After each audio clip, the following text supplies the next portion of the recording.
Hey guys, Silver here, and I hope you are all ready to prepare for trouble because today we are going to be unboxing and reviewing the Jessie and Wobbuffet figures from Megahouse, and this is part of their G.E.M series. And I was first familiar with Megahouse last year when they started making Digimon figures. They made the original 8 Digidestin, and then they made some smaller figures, and I own some of these smaller figures, and they are just fantastic quality. Very beautiful, well-painted little figures. So I am quite excited to see Jessie and Wobbuffet and how they will turn out.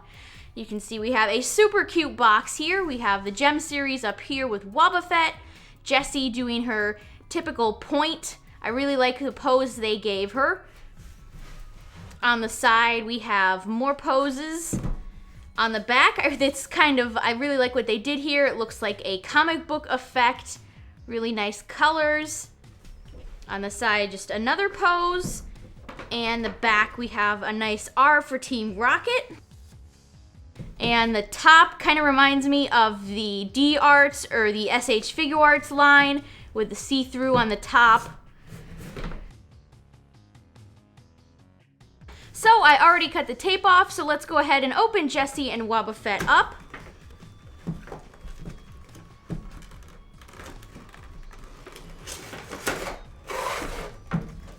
And you can see the inside of the box here has a really nice Premier Ball print inside. Very cute.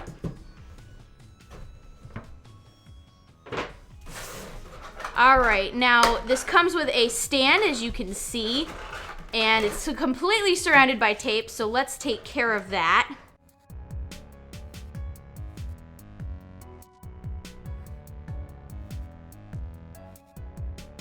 And immediately Jessie's head goes flying. All right, let's take the base out first. Very nice looking base, super glossy.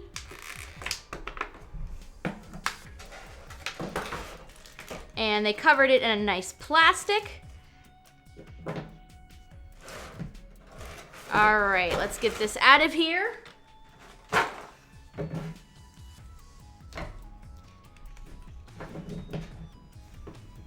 And we have Wobbuffet, and Wobbuffet it's actually squishy. Look at this, Wobbuffet is squishy. I was not expecting that at all. It's like a dog toy. You hear the air coming out of it? I just put it up to the microphone. That is so bizarre. I was not expecting Wobbuffet to be, not solid plastic. That's kind of weird. And Jessie is solid plastic. She is not a squish toy. And her head is on a peg. Let's put that on. Of course, it is a bit of a tight fit. I'm going to be careful here. Alright guys, so I was tinkering around with Jessie, and I cannot for the life of me figure out if her head is supposed to snap in or not. Her head just is sitting on there very loosely, and while you can get her head to look in a certain direction, it falls off very easily. And I'm not quite sure about this. If you guys have this figure, let me know if you've been able to figure it out. There are currently no other videos about Jessie on YouTube yet, so I'm really not sure. I think it's honestly just supposed to sit on there, but like that just happened, her head falls off so easily. It will not snap on no matter what I've done. And her body's so thin and frail that you're gonna break the figure if you try to really force it on there. So I would not advise that. I guess her head is just supposed to sit on there. That's really bizarre. I wasn't expecting any assembly with this figure. I thought it would just be a nice, hard plastic, solid figure with no assembly required, but that's not what we got here. So let's zoom in and look closer at the paint and the detail. You can see her face looks fantastic. Really nice eye paint. Her eyebrows all look very fine. Her earrings. She's even got some sculpting on her ears. That looks great.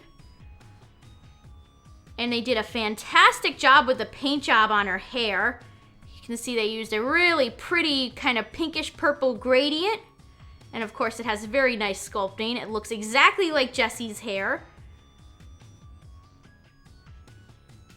The hair is my favorite part of the whole figure. It's just very nice looking. Moving down, we have the aura on her shirt here. That looks great. Her gloves and her fingers all look very nice. For one reason or another, you can scoot her skirt up and down. Not sure what the point of that is. But I have to point out, I can see a little bit of glue peeking through this figure here. And I have to tell you, for a figure that's $50, I don't want to see any glue at all. I would expect that on a Tomy figure that's maybe $5, but not a $50 figure. So I'm a little disappointed about that. And moving down, we have her boots. Pretty standard looking boots here. She's got holes in them for when she fits on the base. She will not stand by herself. On the back, there's also more glue peeking through on her back here, right, oh, my finger's in the way, right here. Again, this is a $50 figure. I don't want to see that. But other than those little pieces of glue, the color and the sculpting is beautiful. I love her hair. I do wish the figure was a harder plastic. She's very kind of frail and almost a little cheap feeling. So I was, maybe it was just me and my expectations, but I was expecting a nice hard plastic figurine, almost like a statue, and she is a soft plastic figure, so maybe that's on me for getting my expectations high. Again, I'm gonna repeat it, this is a very expensive figure, so just was expecting a little bit more there, I guess. So let's go ahead and put her on her base.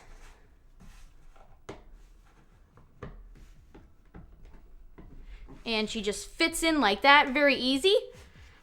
And let's scoot her off to the side and look at our squishy Wobbuffet. My mind is blown at that. I was not expecting a dog toy Wobbuffet. I mean, look at that. And I must say, as I said in my Get Collection 2 video, I'm not the biggest fan of Wobbuffet. I wish they had included Arbok or even Seviper. But Wobbuffet does add some nice contrast with his blue. And he looks very nice. His eyes, very clean paint. They did a good job with his mouth. Little arm here attached separately. And I always really like the theory that this is actually Wobbuffet and that this blue body here is a decoy. That makes Wobbuffet a little bit more interesting, I think. So the tail looks very good. In the bottom, you can just see a bit of all the plastic residue and the little hole for the air. That's so weird to me. I was not expecting that in a million years. So there's Wobbuffet, kind of basic. We can set him on the base. All right, and I have a brand new Lazy Susan, so hopefully my 360s will be a little less clunky now. So let's go ahead and spin them around.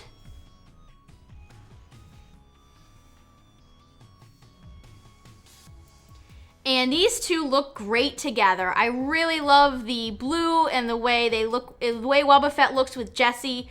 Maybe after all, it really was a good choice. These two look great together. And I love her hair. Her hair, my eyes are always drawn there. Just very beautiful looking. And I really like the base. Very cute looking base.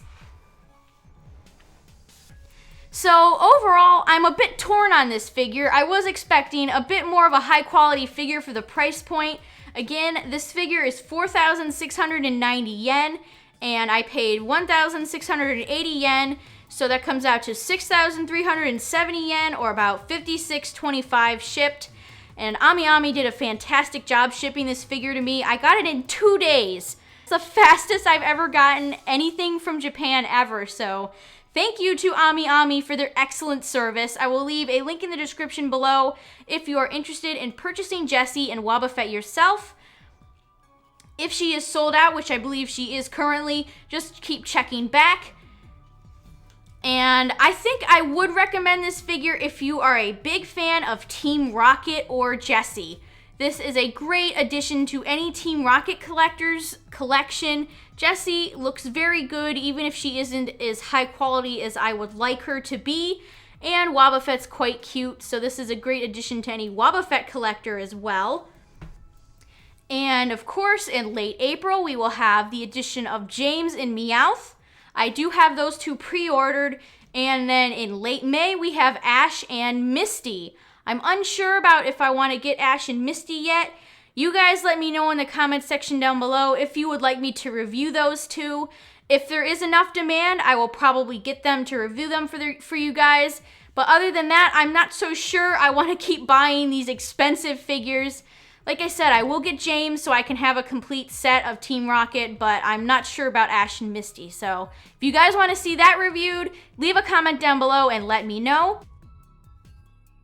And this is going to be the year of human figure merch. We already have so much, and we're going to get a Kotobukiya red figure soon. We're going to get more Nendoroids. There's just a ton of merch for this 20th anniversary coming. So if you guys, like I said, if you want to see anything specific, leave a comment below. Let me know. And if you are a big fan of the Megahouse G.E.M figures, who do you want to see next? I'm sure they're already cooking up Brock, possibly Professor Oak, maybe Gary. There's a whole bunch of other trainers and Pokemon they can do. So I'm sure if this is a successful line, they will continue with it. And just let me know if you'd like to see me continue reviewing it. Alright guys, so I hope you enjoyed this unboxing and review of the Jessie and Wobbuffet Megahouse G.E.M figures. Leave a like below if you did in fact like the video, and any shares do help a lot. Thank you all so very much for watching, and I will see you guys in the next one.